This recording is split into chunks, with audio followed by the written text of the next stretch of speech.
So we haven't talked about Final Fantasy VII Remake here on this channel for a bit over a year at this point, and back when it launched in 2020, it quickly became one of my favorite games of all time. Well, here we are in 2021, and in a bit over a couple of weeks from this point, on June 10, is when we will get the very first new content DLC called Integrade. So I want to talk about this because I have about 12 or 13 minutes of new exclusive gameplay footage and a ton of information, courtesy of course to Square Enix for sending me the B-roll, as well as a ton of info to share with you guys, and this includes like everything from the story, the combat, new gameplay footage, boss fights, and a ton of cool abilities and synergies in there that I want to talk about here in this video. So without further ado, let's jump right into it. Now, for those uninitiated, this is going to be a separate DLC that you can purchase separately for about $19.99, and you can do so if you already have the base version of the game, or if you don't, which you should by the way, there will be a bundle for about $70 that contains both the main game and the Integrate DLC. Now this is where the story starts, so basically there's going to be about 2 new chapters of about 4 to 5 hours of new game time, plus some of the side content that will obviously be in there as well, but this will follow the events shortly after Mako Reactor number 5's destruction, and you will play with 2 new characters, or should I say you play with Yuffie, which is the main character that you will control. She has her own abilities and attacks, and she is really awesome, but she also has a partner, which is Sonon, or Sonon, I think that's how you pronounce it, which isn't controllable, but you can issue commands to this character, and you can even perform synergized attacks that will deal way more damage and are really cool. So I cannot wait to cover that in just a little bit, but in the meantime, you start the DLC right here as you make your way towards the slums area of Midgar, and yes, back to the Avalanche HQ, as you will have to meet your contact over there. And we can even see this shot right here where we get back to exactly the starting area where the main game starts with, of course, the bar and whatnot. Now there's gonna be a bunch of new characters that you will encounter, of course Avalanche characters, one of which is Polk right here very early on in the DLC, and this one gives you access to a very cool little mini game inside the integrated DLC called Fort Condor. So this already looks really awesome. We have some exclusive footage right here. So this is a strategy minigame where you have to conquer your enemy's base while at the same time defending your own. There's multiple strategies that you can employ, there's multiple types of different units and roles. So there's a vanguard, there's a ranged unit, there's a defensive unit, and these will all, you know, have different combat abilities and different combat purposes, so they will be effective against different types of scenarios. But you have to spend your ATB to deploy one of these units, so you have to use that cautiously, and at the same time, once you deploy these units, they will move forward automatically and they will engage with any encounter that they might find in their path. You can also use, by the way, materia to cast very powerful spells during a match, but they can only be used once per match, so you have to be very wary how you will use these. But the stars of the game are going to be Yuffie and Sonon, which are of course the new characters that you play with. Now Yuffie is a ninja. She uses ninjutsu, but she can also power up her attacks with various elemental damage types, which I believe makes her the most complete kind of character in the game by default, because you can literally go against any type of character as she has all those vulnerabilities against all of them. So Yuffie is adept at both close quarters and long range combat, so if you press square you will strike an enemy with her throwing star, and if you hold square you can continue attacking while putting distance between her and her foe, which is this jump that you can see her doing in various of these scenes. But she can also throw her throwing star, who could believe that, using the triangle button on the controller.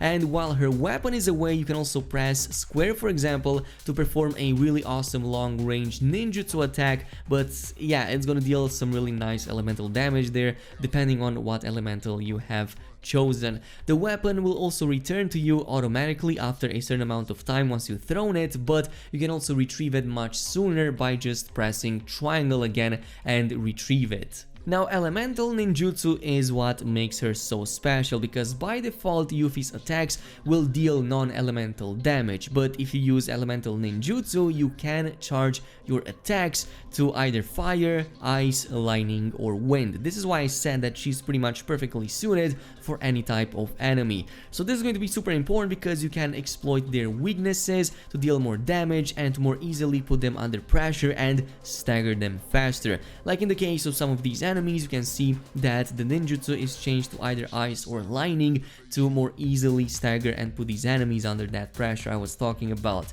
Now, some of the abilities that we saw in the game, there's two of ones that I really enjoyed. One of them is called the Windstorm, so you will create a gust of wind that damages nearby enemies and launches them towards you. So it's kind of like a vacuum spiraling thing that just swirls in enemies towards your character, so you can combo it with your melee attacks. But then you also have the Art of War, which is going to attack enemies with a ton of blows, and all subsequent attacks will deal increased damage. Now, as I've said previously, because you have two characters right here, you can use a synergized attack once both of them have an ATB charge at the very least. So once both of these characters have an ATB charge, you can cast synergized versions of their own attacks, which are way more powerful, way cooler looking, and they will engage both of the characters at the same time in combat. So to give an example, there is a synergized version of the Art of War, and that's exactly how it is called. In this case, both of the characters will jump onto the enemy with consecutive melee slams and attacks that will deal even more damage. On the other hand, the synergized version of the Windstorm will have Sonon spin Yuffie to create kind of like a wind tornado, but she will also deal like way more damage with a jump attack, and then that tornado will last for a little bit more around her, and it seems to be an amazing way to stagger enemies way faster and also disable them. So these synergized attacks right here are really awesome.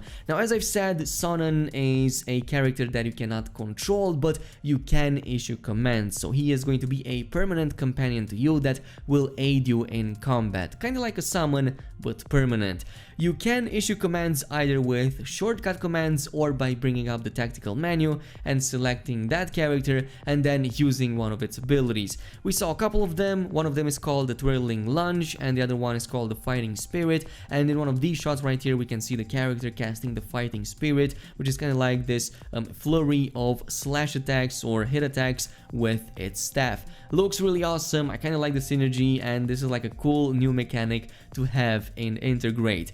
But we also saw the limit breaks, or at the very least one of them for Yuffie, and the limit break here is gonna be called Bloodbath. You will unleash a flurry of blows that deal large amounts of damage against the enemy. It looks something like this, by the way, and for some reason it kind of reminds me of one of Tifa's limit breaks for some reason. Looks really awesome again. Sonon will also have one of his, which is called Dance of the Dragon, but I don't believe we saw it in this particular gameplay footage right here.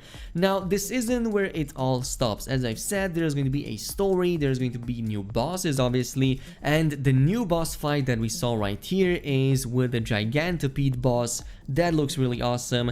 So he seems to be like pretty much any other mechanical boss, vulnerable to lightning attacks, which Yuffie will definitely have with her lightning ninjutsu. But from the footage we saw that the boss fight will have several phases. The first one will be on the main floor where you will fight with the boss, and of course you can also use your synergized attacks against it for even higher damage. Once the boss hits 50% HP, then is when it will enter its second phase, case in which it is going to jump back onto the wall and shoot from over there. In this one you're gonna see a bunch of drones spawning in and you have to take them down, but also be careful at the boss because the boss will shoot a ton of rockets at your character and possibly even take you down. In the third and what seems to be final phase, the boss will be back onto the floor level where it will charge a very powerful large AoE attack that you will most likely have to interrupt before it goes off, otherwise risk even getting one-shotted.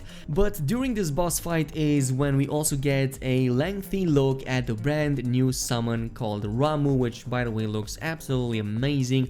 This Lord of Levin capable of bending lightning lightning to his will to strike down enemies. So it looks really cool, by the way. The design in Final Fantasy VII Remake is just top-notch always, but we know that it will cast at least 2 of the following abilities. So the default one is going to be the Voltaic Lance, which will make the summon to use a lance of lightning that deals damage to nearby enemies for a short period of time. Meanwhile, its ultimate attack is going to be called the Judgment Bolt, and in this case the summon will conjure a powerful lightning storm that lays waste to all enemies on the battlefield, and we can see it right here against the boss, which by the way looks so spectacular. So yeah, that's pretty much it with the new DLC and what you need to know about it, and of course the new gameplay. Hope you guys enjoyed it. As always, thank you so much for watching, and I'll see you guys in the next one.